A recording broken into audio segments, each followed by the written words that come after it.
You ask Tiger to solve.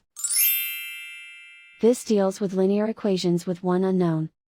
The final result is q equals 2. Let's solve it step by step. Simplify the expression. Expand the parentheses. Simplify the arithmetic. Group all constants on the right side of the equation. Subtract 72 from both sides. Simplify the arithmetic.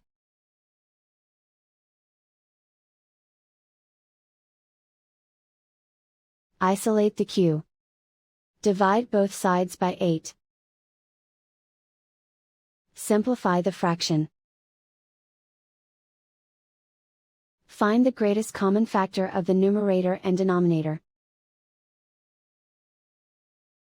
Factor out and cancel the greatest common factor.